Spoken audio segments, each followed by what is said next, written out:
Hi, everyone. Hello, welcome and welcome back. Yes, yes, yes, yes. So glad you're here. As we are, we're I'm very glad to be here. uh-huh. I can speak. Yes. Yeah. So You may have to bear with us because our vibration right now is darn high, I'm going to say. and we're sort of that spirit drunk. If you all know, you've listened to us long enough, you know spirit drunk is the best drunk. It is the only Is the drunk. only drunk to be. It is. Yes, ma'am. Yeah. And it just when your vibration gets so high and we're very grounded. So our physical bodies are grounded, but we are so open to spirit right now. And spirit is we're just in our channels, we're going, and it makes you giddy. It does. Yeah. Yeah, it's wonderful. It's such a wonderful feeling. Yes. And there's no weird hangover. Hey, it doesn't cost No, money. there is It's not a no. hangover. Uh-uh. Uh-uh. So what we were sort of we were talking about a lot of things. Yeah, we were. What A lot of it things. came down to, though, is, well, a few things. First of all, we had one of our clients ask us to define what we mean by ego, what TCS defines as ego. Yep. That was awesome. That was Because awesome. most people think of ego as being um egotistical in your Yep. own Yep. view of yourself, right? You're Yes. um I'm prettier than you, I'm stronger than you, I can do this better than you, I can do this better than Just anybody. all I around have better than you. yeah, We've all met those people. yeah. Yeah. Yes, that is ego. Yep. Um, but ego is also that place of fear, Yep. Yes. that place that tells you just the opposite. You're Yes. not good enough. Which is why those people have to then boast, because they really don't feel good about themselves. Mm-hmm. But I digress. Yes. Yeah. So, yes. That place of ego that tells you you can't do it, you're Mm-hmm. going to fail, Mm-hmm. you have no business being here, you don't fit in. Right. That all comes from like past experience, Yes. Ego only right? knows the past. Ego only knows what we've been through. Only knows what we've done. And So it's also, very limiting. very. So that also, which you mentioned earlier, our ego also tries to get our needs met. It sort of pairs with our wounding. It becomes in partnership with our wounding and our Yes. trauma. And when we want to, what Mari-Lyn and I call scratching the itch. Actually, that came from Nan. That was the very first. That's right. Thank you, Yes. Nan. That was brilliant. Brilliant, brilliant. And if she were sitting here, she'd say, well, it was memes, it wasn't me. So Good. Well, thank you, memes. Thank you, thanks, Nan. memes, thanks, Nan. When something, and you see something and you jump to do it without even thinking, that jump, that you're scratching that itch, and it's to fill a need. Your ego, that's Yeah. also your ego. Yep. So your ego is that really loud part of you. Um, that That really, drowns out that oh, very soft voice of spirit. yes, and reason, which often is spirit, I guess. Yes, yeah. Yeah. So when we talk about ego, that's what we're talking about, is that part that's just speaking from our past. It just speaks from our past. It doesn't know the future. It doesn't make up the future. It doesn't help us reach our future. No, It can be present, like right now, but it's not future at all. mm-mm, It's not all, at all. And so it not only speaks from the past, but it speaks from our wounding. More times than not, it's speaking from our wounding. yeah. Now, our ego also is what tells us there's a tiger behind that tree and that tiger is going to eat you. You better be afraid. That's also our ego. But we don't live in a time to where the way our ego was designed was to keep us safe. Mm-hmm. And we don't live in those times anymore to where our ego has to say, okay, there's a tiger. It's going to eat you if you don't get the heck out of Dodge. That saber-tooth tiger, right. Stampede is coming. You better move to higher ground, or, whatever. So our ego becomes so unhealthy trying to find ways to engage. Yeah. And so it gets locked into the wounding. Yes. And it just then wreaks havoc. And really, there's sort of this chicken or the egg when sometimes with wounding and ego, or that emotion and ego. Which one came first? Who the hell knows, really, in most situations, but it's there and it's telling you, oh, this has happened before, so it's going to happen again. So no matter what this person is saying, or no matter what is happening right now, you got hurt the last time, so don't do it, or do this instead, or, whatever it is. Mm-hmm. Or trying to get our needs met. Mm-hmm. We jump to make friends with the wrong person because there's that sort of trauma bonding there. There's that feeling of, I've known this person forever and I have to get to know them. And then it turned out to be shit. Well, that was your ego just trying to get your needs met. Yeah. I mean, it's just a little more complicated, but I was trying to make it that's your ego. Pretty basic. Yeah. So they just brought me a scenario that happened just the other night of where my ego wanted me to go to victimhood. Oh, my husband was talking about not being able to find a pair of shorts that he had bought. And he says, I know I bought them. I don't even remember what color they are. Maybe they're in the dirty clothes. Mm-hmm. My ego jumps in and says, he's insulting you. Oh, because you haven't done laundry. Because you haven't done laundry. So what do? I go in and I pull out the laundry and I said, there's 3 pairs of shorts and there's 4 shirts. Don't try to tell me I haven't done laundry. And he's like, what are you talking about? Yeah, that is an example of ego jumping in. Yes. Yes. Yeah. Yeah. So dumb. I was like, so dumb. It's beyond dumb. Yes. So clearly there was something going on underneath that my ego needed a reason for me to be, outwardly irritated. Yeah. But the ego is so sneaky. Woof. So sneaky. Yeah. Yes. And it only knows the past. Yes. And it's connected. And no, he never did find his pair of shorts though. Oh. You'll probably find them in some old, like he took them hunting or something, and they got stuck some old. He bought them 5 years ago. They're in the hunting box, and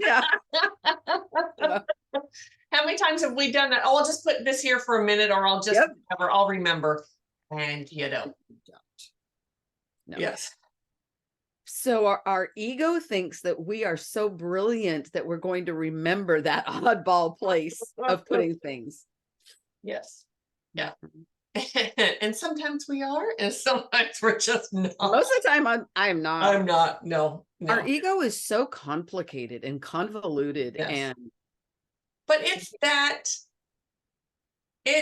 our ego does not go with the flow. Our ego does not, that saying, don't push the river that we love. The river. Don't push the river. It flows by itself. Our ego pushes the river. That's what happened. Both directions.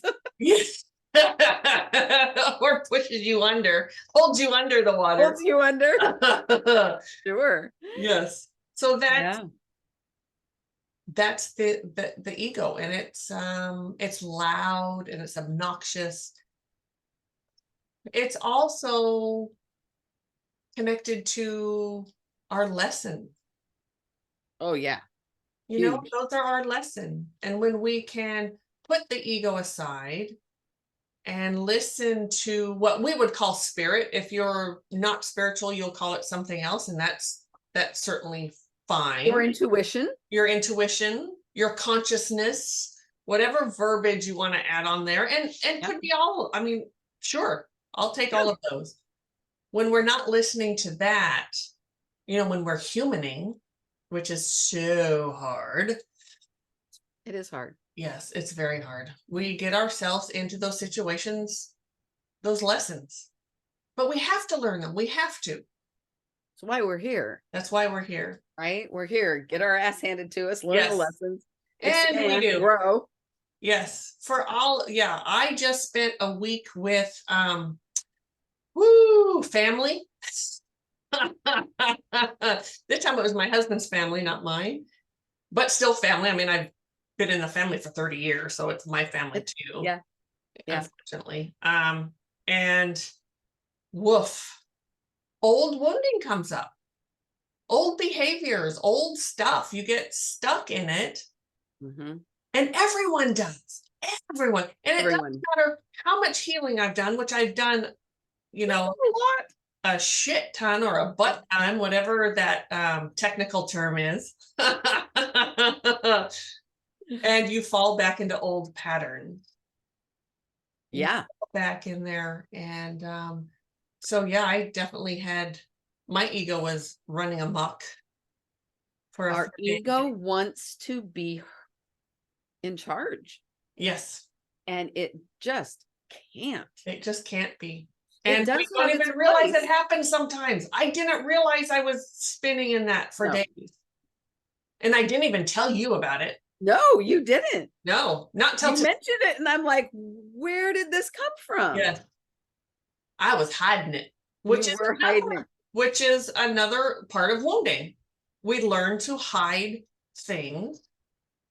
And there were a couple times this week that you have asked me, Pam, are you okay? So you knew something was off, but I just couldn't well, part of it though, part of it I was lying to myself and I was just so bypassing. Which is another form of our ego. Yes. Yes. Yeah. Yep. Because if I said it to you, I'd have to talk about it. Yes. And I didn't want to do that. Sometimes ego forces us to like be bold and seen and look at me. But other times ego forces us to hide, whether we're hiding ourselves or we're hiding a behavior. Yes. I mean, an alcoholic that hides their drinking, that's all ego. Yes, it is. Yeah. The alcoholic that proves just what an alcoholic they are, that's all ego. And I'm sorry, you guys, if you get tired of me referring things back to alcohol, but you know, I know it well. So yes, I don't think anyone mind. You know, that's my reference. And I want to, when you're done with that, I want to say something about that. No, I think that was just my point, how our ego, it's so multifaceted. Yes. It can be such a dichotomy. Yes. Yeah. So here's part of, so you'll bring up alcoholism. That actually has a name and it has a title. However, all of us have some sort of thread of, it may not be the drink. Yes, but there's something. Yes. Every one of us has it. Yours just happens to have a title to it. True. That is very true. Yeah. Because we all have those isms, every one of us in our life. Yeah. So, I mean, I can refer stuff back to my shit all the time. Yours just has a title. Yeah. So I don't think anyone is like tired of hearing that or any, because I think everyone knows that. We have a very intelligent audience, you know. That's very true. We do. Very intelligent, and they get that. Yeah. It's okay. I don't have a problem with that with alcohol, with that drink, but I have other shit. I have other issues that are, you know, and I want to be careful to not say, oh, I know what Mari-Lyn goes through or has been through, because I don't. I don't know alcoholism in that way. No, but the behavior that comes from it. Yes. Okay, so somebody might be a brilliant singer and their ego keeps them to only singing when they are by themselves.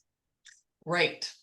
Or their ego has them out singing everybody every chance they have. Yes. Yes. So it's kind of like the extreme. That's what the ego really pushes us to do, is something to the extreme in one way or the other. And through that alcoholism, if we want, there's lying, there's hiding. Oof. There's wearing masks, there's wounding, there's all of that stuff. Oh my God, there's so many masks. It's like sometimes it's like, oh, that's the wrong one. Oh wait, I need another one.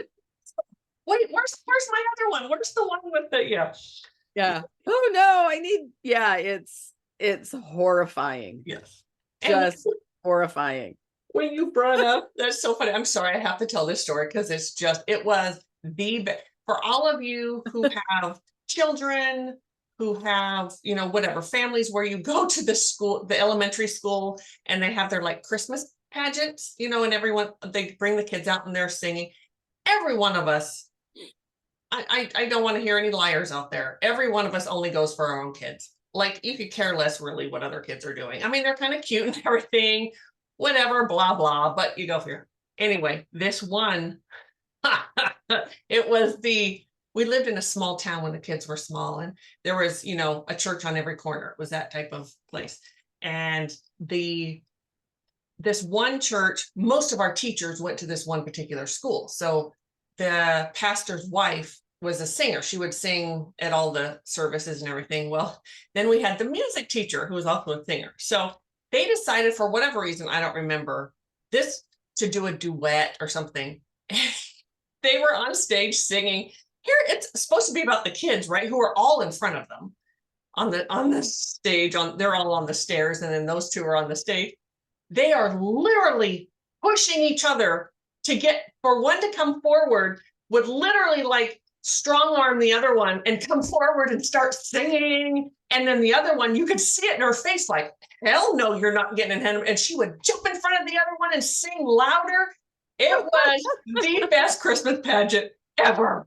We all of us parents were dying laughing and so hoping it wouldn't be over, because it was that's awesome. You can totally see this is not at all about the kids. Their egos had them, it overrode any sort of decency, and this is supposed to be about the children, and the parents are coming to see the kids. They made it so about them. It was hilarious. Oh my God. Well, it was so, anyway, when you brought up the whole singer thing, it was, they would literally like beating the hell out of each other up there that's hilarious, to be the one that was the loudest in the whatever. Oh my God, it was so funny. Oh, I'm crying now. That was the best Christmas pageant ever. It was so good. Like, kids. That was, I can remember being in a Christmas pageant at church. And we were singing, oh my gosh, the name of the song escapes me, but it's about the donkey. I said the donkey all tattered and worn, and the sheep, and the dove. There's a vague resemblance here, or whatever. So I got the donkey part. Oh. And the boy I didn't like got the part I wanted. I wanted the doves. Oh. And when it came his time to sing, I stuck my finger in my ear. In there. Stuck my finger in my ear. With your fingers in. Okay, that's awesome. Talk about ego. A little My mother was oh, so bad. But Mom, my ear itched so bad. Stuck to that story. I would have loved that. Those were my favorite moments of any of those things were to watch the kids do like this. Yeah, yeah. Oh, He's like, not listening. Finger in my ear. Yes. oh my gosh. Ego is so stupid. Oh, yes. But that is so entertaining for those of us watching. I have to think when you're little. Oh, Yeah. yeah. Anyway. Yeah, I doubt anybody found that humorous. Oh, in church where they all Yeah. snoots, it was too, yeah. From like, So Pam would have been in the background howling. like I would have been in the 50 back. years ago. Oh, yeah.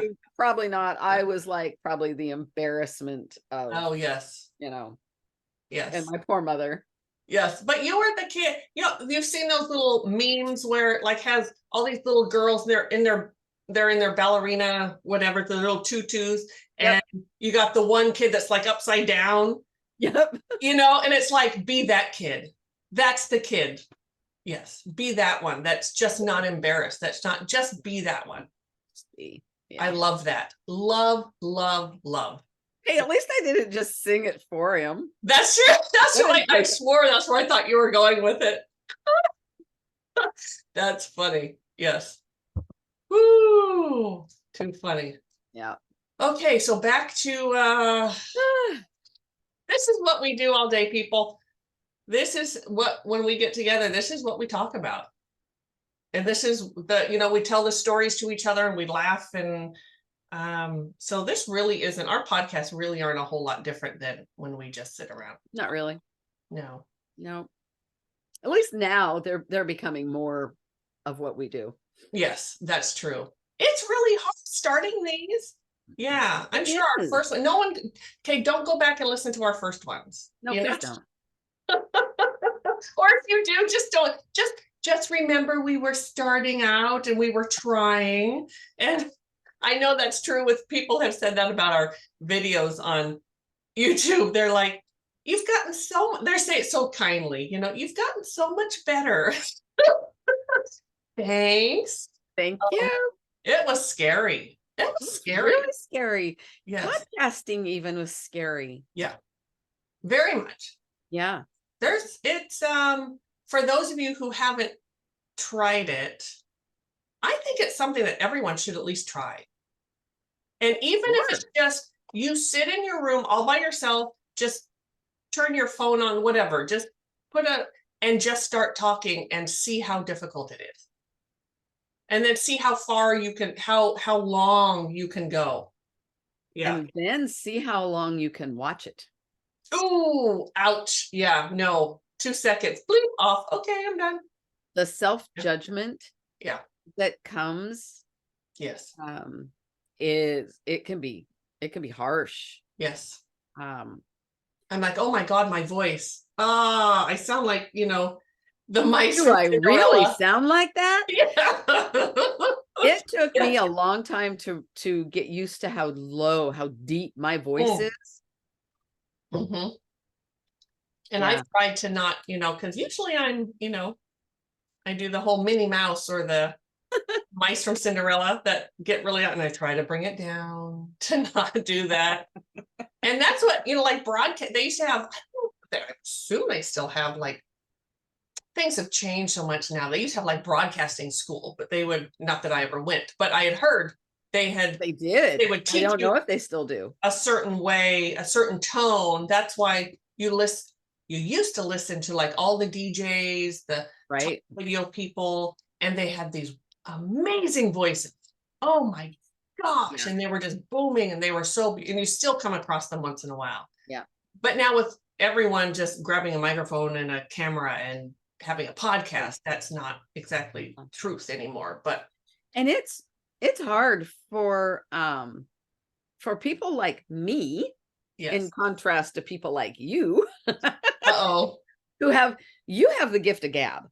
Oh, you can talk to anybody about anything, and your brain to vocal cord ratio, the communication there is like wide open. Yes.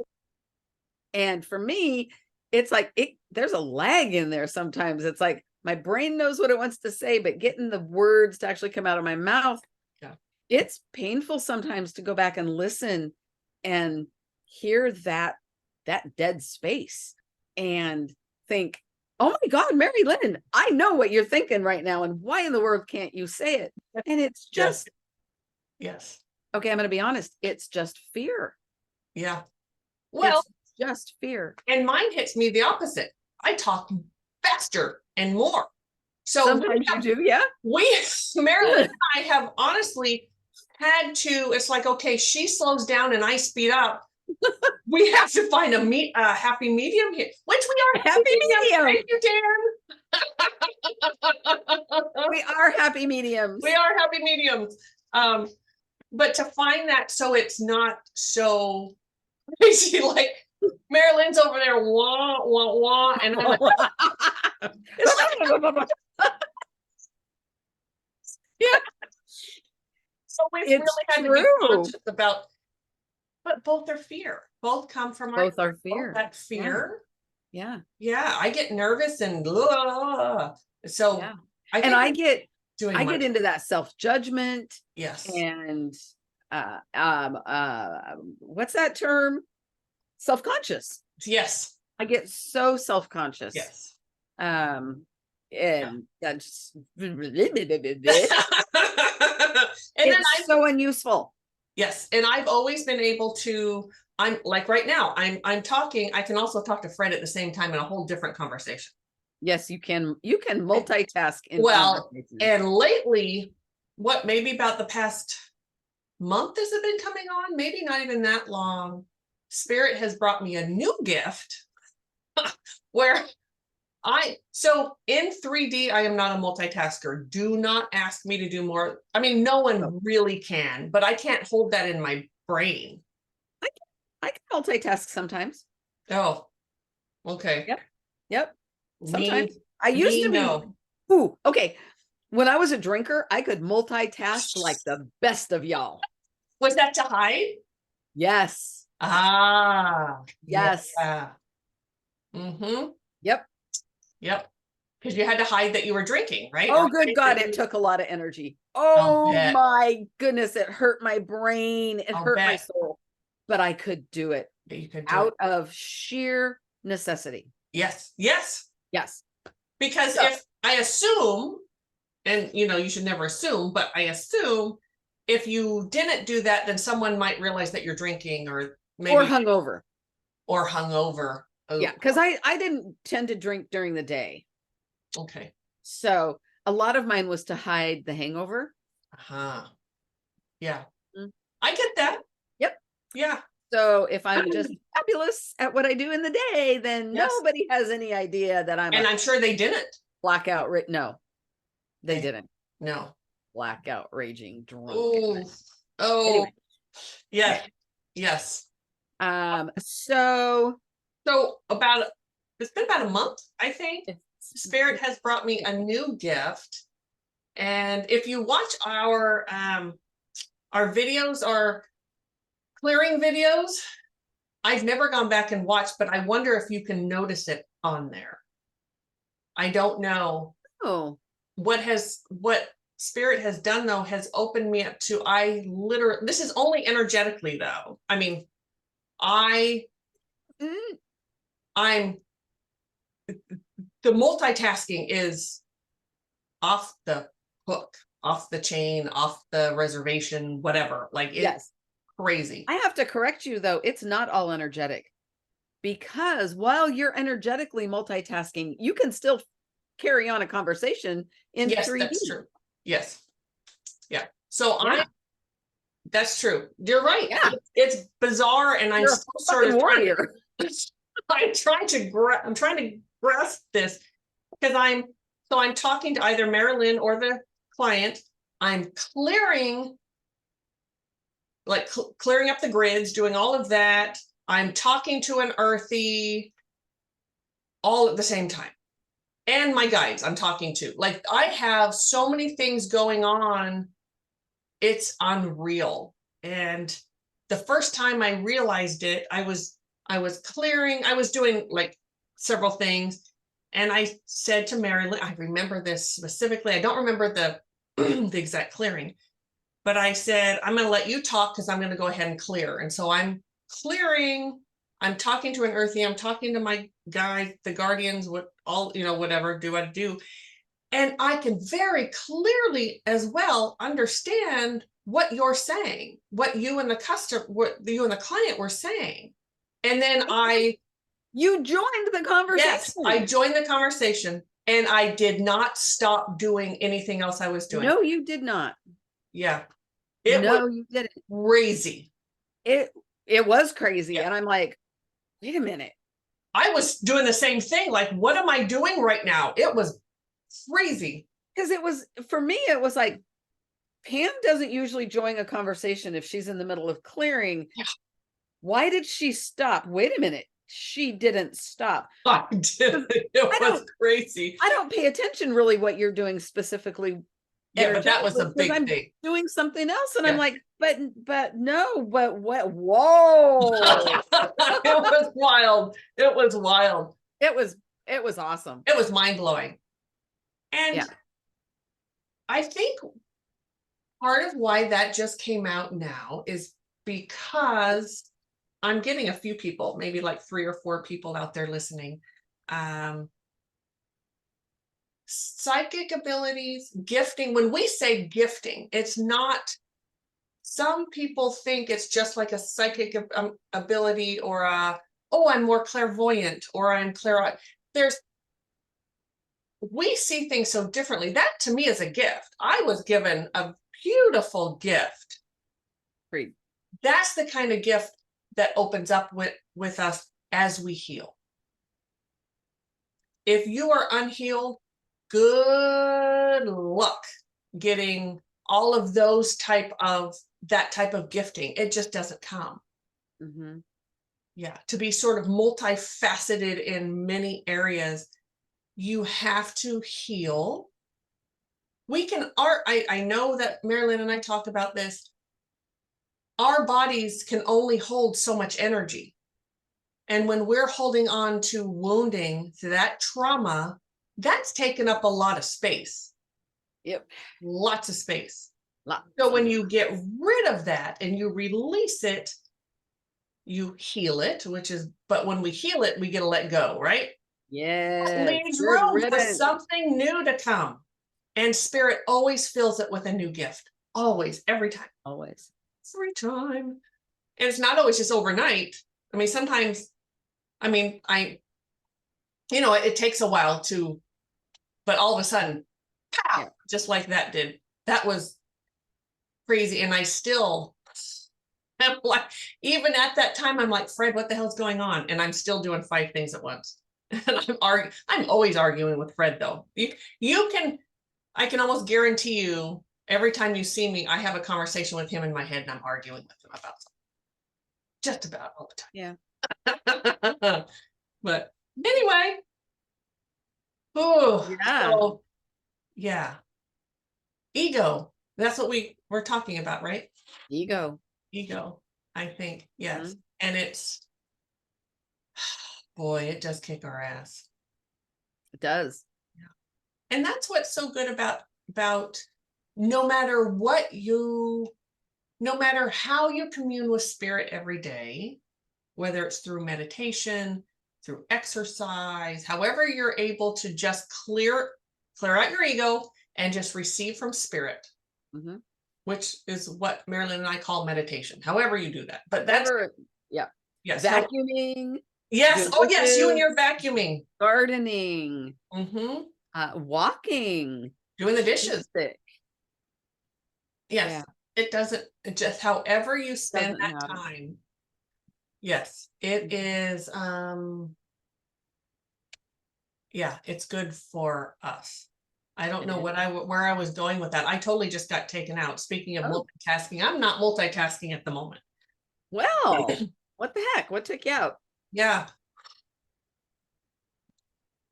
Judgment. Judgment? I was just bragging about myself. And the judgment just hit me. And a little bit of shame. And a little bit of shame. That I would sit there and brag about myself like that. I want to say, please let go of that. And I also want to say, bravo for you for being able to tell about the beautiful gifting that Spirit has brought you.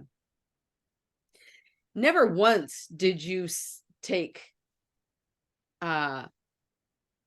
responsibility for that gift. No. No. There's a difference between bragging and sharing. Yeah. And the whole purpose of the podcast platform is to share. Yeah. We are sharing. Yes. Our experience. We're sharing our lives. Yes. And that was a beautiful testament to the type of things that Spirit can bring us. Yes. Thank you. So I see no reason for there to be shame. Yeah. It didn't feel like bragging to me at all. Thank you. At all. See how our ego comes in, because my ego said, shame on you. Shame on you for saying that you have these gifts and other people don't. That's what my brain was. You didn't say that, though. How dare you make someone feel bad because they can't do what you do? Ooh, sister, you're giving yourself a lot of power in that one. Yes, I am. Because you never did say nobody else has this. Nobody has this power. I have this magical power. Only Nobody else has it. No. So just before you got taken out, what I was wanting to talk about was healthy ego. Oh, perfect timing. Yes. Yes. You were exercising healthy ego when you were sharing about this amazing ability that has come to you. Yes. That was healthy ego. And then it went, oh, wait. Yes. I need something more. I need something more. I'm going to bring shame. Yes. I'm going to take her down. Yep. Yeah. Good. Bring her down a peg or two. Yeah. Yes. When there was no. There was no. Ooh, sorry, I'm at a loss for my word. Yeah. There was no benefit. No. To bringing you down because you weren't bragging. Okay. Please be kind, but let us know. I want to know. If anybody out there thinks that you were bragging, I would be really surprised. Yeah. I would be too. Yeah. Because now you're bringing me back to reality. And I thank you for that. Because I was just sharing. I was excited about it. It's freaking amazing. It is exciting.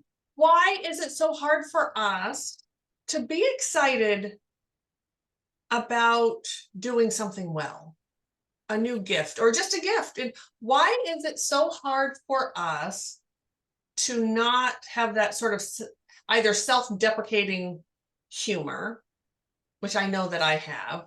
Ooh, I have sometimes. Yes. Why is it not okay to just say, yes, this is this amazing freaking gift that I was just given? It is okay. Yeah. Yeah, it's so okay. It's okay for us to present ourselves in who we are. Yeah. And we are constantly telling people that we work with to stand in your dignity, stand in your power, always stand in your humility. There was nothing in what you said that was not with humility. Thank you. Woo. Yep. Wow. Yeah. That's my story, and I'm sticking to it. Thank you, my Yeah. friend. Yeah. Yes. Yeah. You're welcome. Yeah. And I don't know why, and it's societal, because Yes. this whole stupid ego thing, oh, they're egotistical, they're an egomaniac, they're a whatever. And really you see people who are brave enough to to share their gifting with people, and they get ripped apart. Yeah. Yeah, which is really sad. Which It is is really very sad. sad. Yes. Yeah. And that's an awful, when that shame is a horrible feeling. It's just, yeah. And Yes, it's so it is. destructive. It's Yeah. such a lie. Definitely a program for me. You've all heard that growing up, Mari-Lyn too, we share the shame, the shaming. We grew up in shaming language with, yes. So we know shame. We do. And boy, woo. Yeah. Ay, ay, ay, ay, ay, ay, ay. If the world could begin to embrace our goodness, our individual, and be able to express it truthfully, yes, without that overdone, yes, without the exaggeration, without with healthy ego. yes. Because really, in society, it's okay. It's Sorry, my nose itches. Oh, it's not just okay, but it's almost expected for people to be a victim. Like that is such an that low-hanging fruit. It's okay to cry that you're a victim, to act like a victim, to whatever that is, which is so sad, because really what is healthy is to lift each other up and to say, wait a minute, I'm not a victim here. You and I talk about that all the time, and people who listen to us know that we do. Yeah. But in this situation brings up a new piece of that. Yeah, go ahead. Yeah. It's important because there's so many variations of victimhood, right? Yeah. Yep.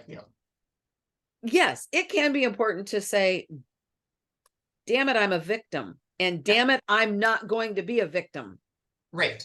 I am not going to become a victim of my victimhood. Yes. Because that's what happens. Absolutely. We might be a victim of something. Yeah. We might be a victim of circumstance, a victim of someone else's words, but it's how we choose to grow from that, to move beyond it. Do we live in it? Do we wallow in it? Or do we pick ourselves up? Yes. Not by our bootstraps. I refuse to say that. I refuse. Hey, I don't have an issue with that saying, but I know. Yeah. But we pick ourselves up, or we allow someone to help us up. Yes. No shame in that at all. None. And we carry on becoming braver and brighter and stronger. Well, and when we're a victim, that means we're giving control to someone else. Oh, total control. And we not only are we giving control to them, we're expecting other people to lift us out of our own shit. Yes. Well, that does not happen. So you have to pull yourself up. You have to find your own strength and realize that you have control over you, and you have control over your life. Yes. Good, bad, or indifferent has nothing to do with anyone else. And if there is someone in your life who, stands codependent enough to, you get the hell away from them. Yeah. So, but it's still up to you. It's your responsibility. Yes. We give our power away to the person that victimized us, right? Yep. And then when we expect other people, we are inviting other people to take our control away from us. Yes. Here. Yes. Doling it out. Yep. And you attract those people. When you sit in that energy of I'm a victim, in whatever way it is, everyone has a different a different way of being a victim in different areas, etc. But you're going to attract those people. How many times have we had, excuse me, this is just for instance, this is just an example of a person who whines and cries because they can't find a partner. I'm never going to find my partner. Well, you know what? You're not, if you stay in that energy. If you stay there, if you stay in that energy of everyone's always mean to me, I'm so nice, I give everything, and then they don't give me anything in return. Well, it's because you're in, the first thing you lead with is, here, let me give everything to you. So of course you're going to get some jerk who wants to just take from you. Or what about, why can't I catch a break? Why is this Jesus. Why do bad things always happen to me? Yes. Oh God. How many bad leading with bad? Yes. Bad is what we're putting out there, and bad what's going to come back. Yeah, it's your energy that you're sitting in. Yes. And that goes beyond just having, I mean, that's wounding, yes, but that kind of goes beyond that, when we really just wallow in it like that. It does. That sort of wallowing. That sometimes that's learned behavior. Oh boy, is it? Yeah. Yes. Oh, sometimes it's just sheer laziness. Oh, yeah. Hate to say it, but yes. But sometimes, yeah, it is. But if we start relying on, if we don't rely on ourselves, if you sit in that place of someone else has to come and do something for me for it to be better, whether it's people in your life, your family, the government, the whoever, you're going to be sadly disappointed. You are going to get stuck in there. We have to do it for ourselves. Yeah. If we can't show up for ourselves, oof, how are we going to show up for anyone else? Yep. Very true. Yep. That took me a long time. Yeah. A long time to figure out. And then I was so untrusting. That came with then not trusting, but not realizing I was the common ingredient in all of these relationships that fell apart. So what they just showed me was not showing up for yourself. How can you show up for other people? The answer to that is, if you can't show up for yourself, you are codependent. Oh, ouch. In how you show up with other people. Yes. Yes, and they showed that through my own freaking story. Yes. My own past. Yes. They showed it very clearly. Yes. You weren't showing up for yourself. No. You thought you were showing up for these other people, but it was so codependent. Yes. And that's not showing up for anyone. You're not showing it. You are coming in as a doormat and laying down. You are ultimately not doing anyone any favors. No. No. Yes. And at the same time, sometimes that is the way through the lesson. Absolutely. So codependency or any other behavior that is maladjusted. Thank you. Perfect. That just flew in. We all have to experience those because that's how we learn those lessons. Yes. But it's when we refuse. Yeah. We refuse to look at it. We refuse to change it. Yep. We just refuse to do better by ourselves and by those that love us. That's when it becomes a problem. And I agree. And it's not because I was sort of seeing this because we've heard people say, well, I've changed. I don't do that anymore. I don't. And the same thing is happening. So did you actually heal that? You can't just say it and hope that it's going to be different because your energy is always going to speak the truth. Yes. Always. Your vibration will always speak the truth. Always. And I've done that myself. Yeah. It's a process. You have to recognize it. You have to say it. You have to talk about it and accept it. Yep. But there's so much that goes beyond that. Yes. It's the changing of the patterns, and that can take a long ass time. Yes. And part of the reason is because it doesn't show up in one area. No. None of those maladjusted No. behaviors No. show up in one area of your They're life. in many. It sneaks and it looks different. Yes. It just looks different because you can be codependent with 3 different people and none of it's going to look the same. Correct. Well, and because each person is different. So how can you expect it to look exactly the same? And it's very covert, isn't it? Ooh, it can be very covert. Yeah. That's probably the more dangerous because it's so easy to trick yourself or to lie to yourself or to fool yourself. And you and I have had this conversation many a time because things have happened. We go into, like, when people contact us, they want services, whatever it is, and we trust people. Whatever you're telling us, we trust you in that. We trust that what you're telling us is the truth. We don't go in psychically trying to figure you out or whatever. We trust what you say until that day. And this doesn't happen this is not with everyone. Please don't get me wrong. But there does come that moment where we go, wait a minute. What this person is saying does not match the energy that's coming from this person. This I have to look at now because something is off. Yes. Something is off. Yeah. Yeah. So, and sometimes spirit has us say that to the person because that person has something they need to learn. Yep. And there's healing involved there because that's what we do. We're healers, right? And there are other times when it's like, oh, you're just trying to manipulate me. Okay. I need to set a boundary here. Yep. Yes. And in those times, that's our lesson. Yes. Yes.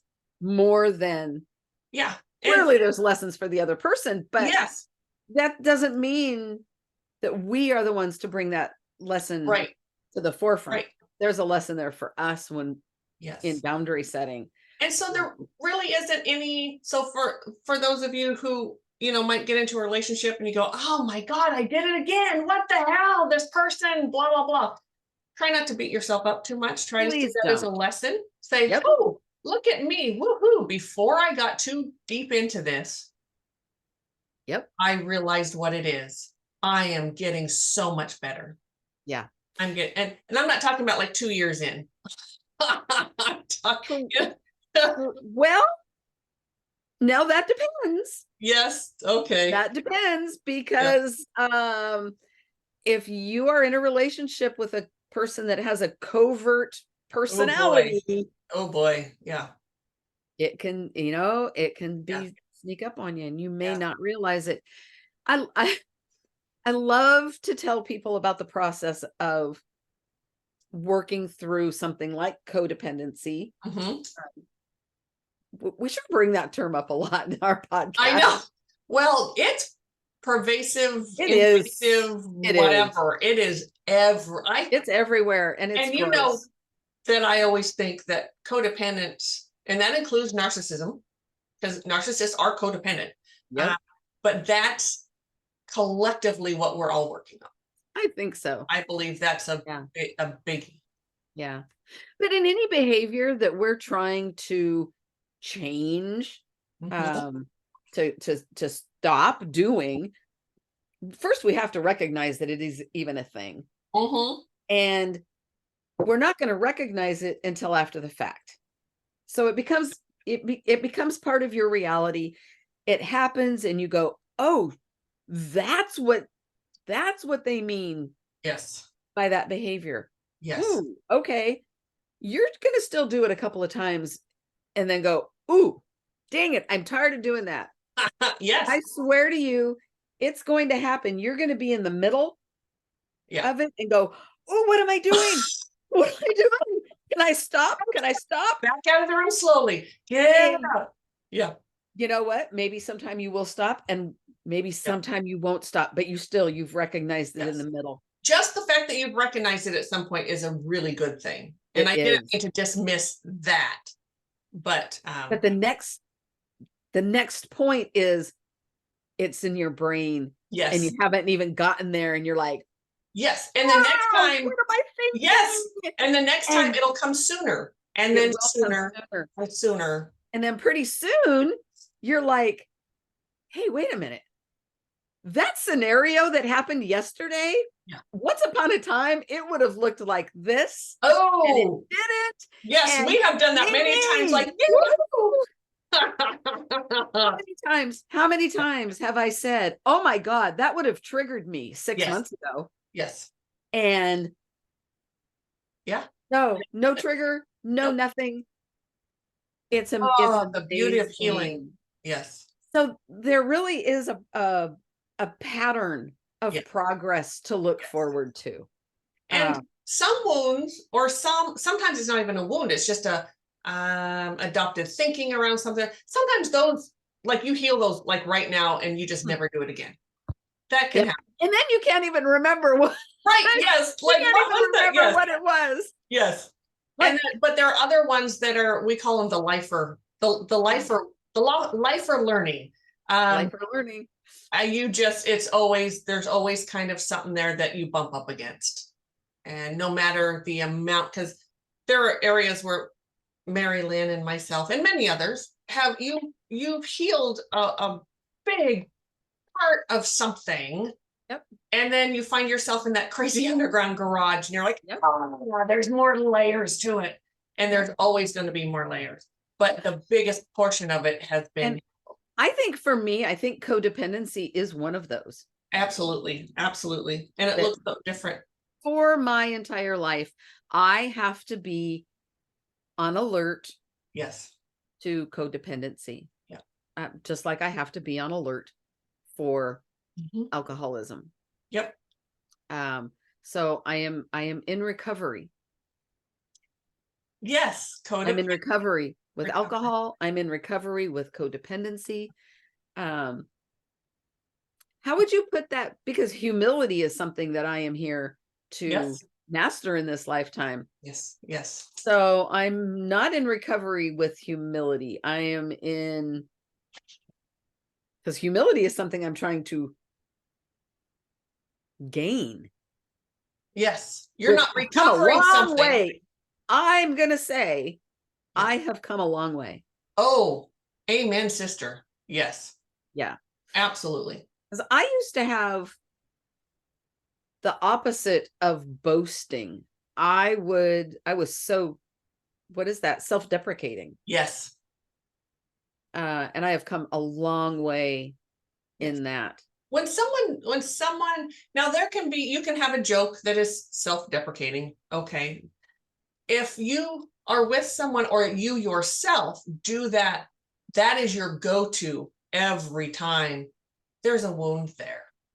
There's some trauma around that. And we all, let's face it, every one of us is here to learn to love ourselves. There is no one that feels completely worthy 100% of the time with every situation you're in or whatever. We're all learning that we each have value. We are worth it. We love ourselves. I've heard people, we all heard over the years, I love who I am. And it's like, that's wonderful in this one spot, but I can guarantee you it's not your whole life, because we're not meant to, unfortunately. But that's what we strive to do. It is. Yeah. Sometimes also what was coming to me as you were talking is, it's never just, no relationship is one-sided. Never, the situation is not one-sided. Sometimes we're the catalyst for the change. Sometimes we are the catalyst for the lesson. We can be in someone's life, and let's say that relationship, because I always fall back on relationships, and a relationship doesn't always mean like an intimate partner. I'm talking about like a relationship with your boss or a coworker. Or relationships are so vast. Yeah. I mean, there's so many different kinds. Yes, just connection with another human being. Yep. Sometimes we're the catalyst to help them. So anytime, I don't always look at it at the moment. It takes me a while to see where I'm the catalyst, because I'll get, in a relationship and it'll hurt and I'll, whatever. And sure, because ego, I did it again. Damn it. Yep. Our ego wants it to be all about us. Yes. Yes.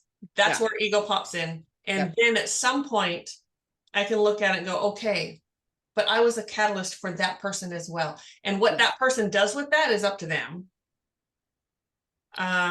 What if they decide to learn from this situation or not, that's their stuff. But sometimes we're catalysts as well, especially when my mother was a narcissist. Woof, she was Olympic level, as I have often said. And so I've done, that's part of my thing, my whole life is having female friends who are narcissists. Boy, talk about attraction. If you were a narcissist, I was going to find you and I was going to, be codependent with you, because that's what I learned really well how to do. And get beat up by them. And get beat up by them. Yep. Absolutely. And now looking back, though, I can say, you know what? I was a catalyst too. Yeah. For that. What were you going to say? Well, I love it when spirit brings me these moments of clarity about something from my past. Oh, yes. And as you were talking about being a catalyst in a relationship, they brought me a relationship from college. Oh, okay. And I believe I was a catalyst. Yeah. Mm-hmm. Yeah. Absolutely. We are, whether you say catalyst or teacher, because I always say everyone's a teacher. All of our relationships, we are in a relationship with a teacher. And but there's something about that word catalyst that is empowering. Absolutely. I love that word. And the relationship that spirit brought me was actually ended up to be an abusive relationship. Yeah. That luckily I exited that moment. Yes. Actually, anyway, that doesn't matter. No. But what I was just shown was how that relationship was a catalyst for him to make other changes. Yes. And to end up having a family of his own. Yeah. Interesting. One thing that we don't often talk about is, we choose the life that we're going to lead here. We choose, and it's very complicated. You contract, everybody every teacher you're ever going to have in your life, every catalyst, every blah, blah, blah. My head spins. Yeah, it's way above my pay grade. It's crazy. In my opinion, it has to be harder to come down to be the abuser than the abused. I think we have all had lives where we have been the abuser, where we have been that, we don't like to think about it. I don't want to sit, I would love to sit here and say, oh, that's different. It's like, well, that's bullshit. I'm sure I've had a life where I was the narcissist piece of crap that tortured her children or whomever in their life. Like, because we're here to learn, and it's not just one lifetime. Sometimes there are issues that we learn all sides of it in one lifetime, right? Yeah. But it takes many lifetimes to sort of step on each of those facets and to learn each of those facets. So we have also come in to be the ass, to be the abuser, to be the one making other people's lives miserable. That's a huge responsibility. And not that the person understands it. Like, I wouldn't go, if you have an abuser in your life right now or a narcissist, I wouldn't go say, thank you, because you're for being such an ass. You contracted to do this. I understand now. And like that. But I'm still going to peace out because yes. That's my lesson. Yes. If that's what you have to do, then okay. Right. Yes. And that doesn't mean that now you understand it, so you stay with that person. Absolutely. That is not what we're saying. No. But seeing everything, it, and so you learn the lesson. Yes. And you do better. For me, seeing everything in that spiritual light is very helpful to me. That is, some people, they don't really see it as being helpful, but I do. I personally do. I'm one of those people that it depends on the circumstance and who it is and who's involved. Sure. Yeah. As to, and I will tell you, a year ago, if I had been shown that same picture of that same relationship that I was a catalyst Oh, for yes. him to be better, I wouldn't have seen it. No. It- At all. At No. all. No. And that was from college. So that's how long it took me to do that much healing. Yes.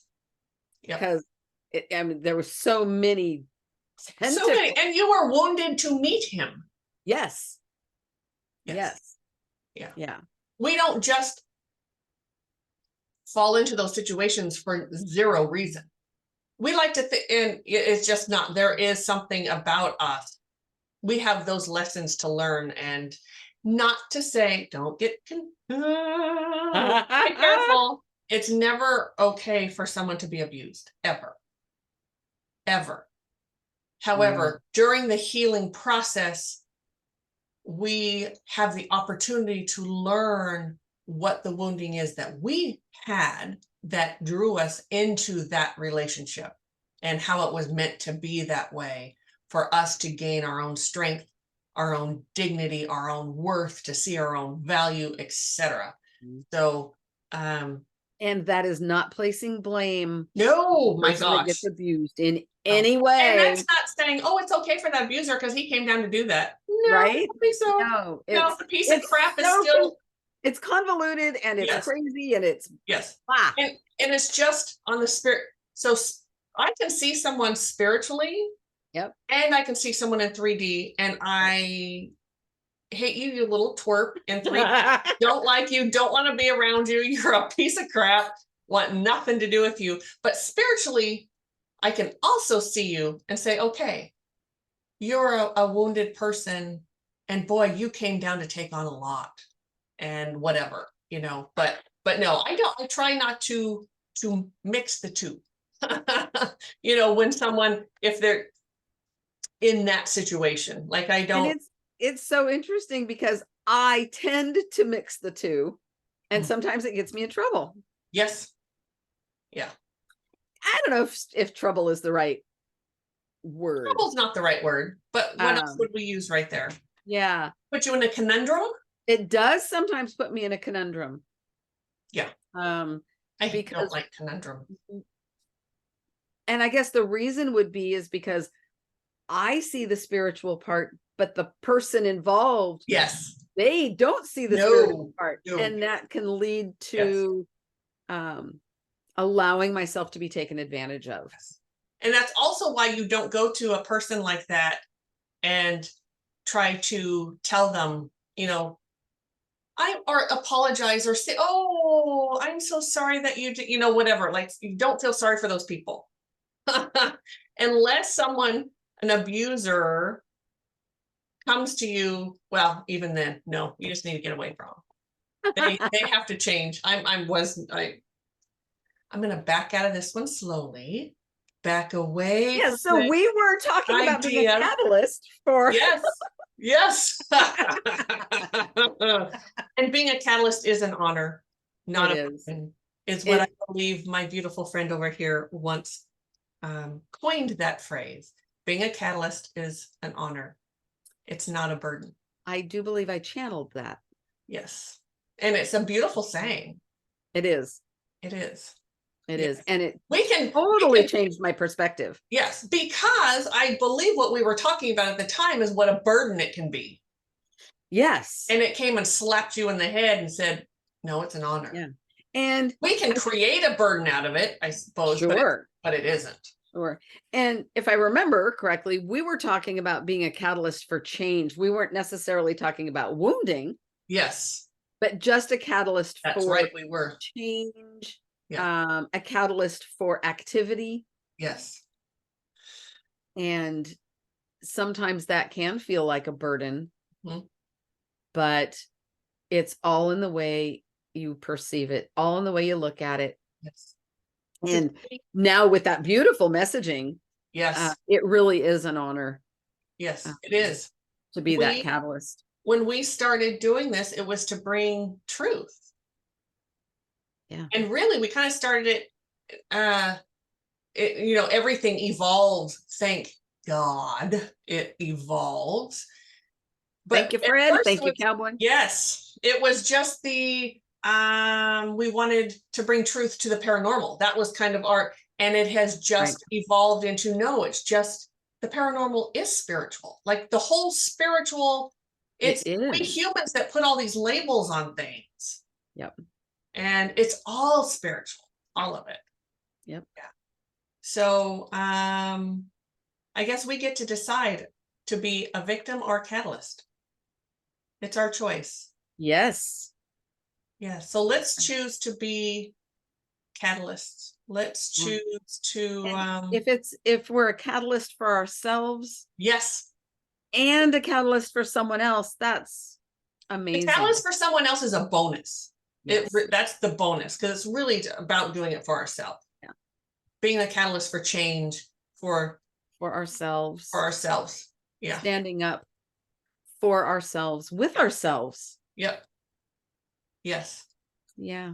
Yeah, that's what and we have many purposes for being here, by the way. I know people many will come and they'll want to know what their purpose is.